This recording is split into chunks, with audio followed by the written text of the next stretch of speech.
ఈ పరమ పవిత్రమైనటువంటి కార్తీక మాసంలో ముఖ్యంగా మనం తులసీదేవి పూజ చేస్తూ ఉంటాం. అసలు ఈ తులసీదేవి ఎవరు, గత జన్మలో ఆమె ఎవరు, ఎలా తులసి మొక్కగా వెలవవలసి వచ్చింది అనేటువంటి విషయాలను గురించి సవిస్తరంగా చెప్పుకుందాం. పవిత్రమైన తులసీదేవి చరిత్ర. మును దంభుడను దైత్యుడు అనిమిషాధిపుల గెల్వనగు కుమారుగాంస అడవి చేరి శితికంఠుగూర్చి ఘోరతపంబనర్ప.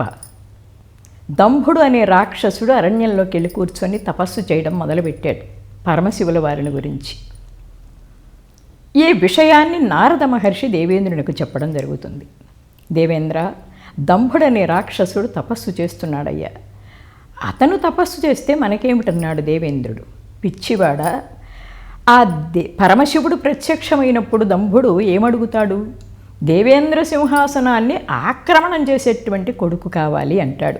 అది మనకు తెలిసినటువంటి విషయమే. అప్పుడు ఆయన ఇచ్చాను అంటే నీ సింహాసనం పరిస్థితి ఏమిటి? కాబట్టి ఈ విషయం పెద్దవాణ్ణి కదా, నీకు చెప్పడానికి వచ్చాను అన్నాడు అని నారద మహర్షి వెళ్ళిపోతారు. దేవేంద్రుడు ఆలోచనలో పడ్డాడు. సింహాసనం అంటే దేవతా చక్రవర్తికి చాలా ఇష్టం. నారద మహర్షి చెప్పింది వాస్తవమే. ఎందుకంటే క్షీరసాగర మథనం జరిగినప్పుడు అందుండి ఉద్భవించినటువంటి అమృతాన్ని దేవతలు తీసుకున్నారు, రాక్షసులను పాతాళానికి తరిమేస్తారు.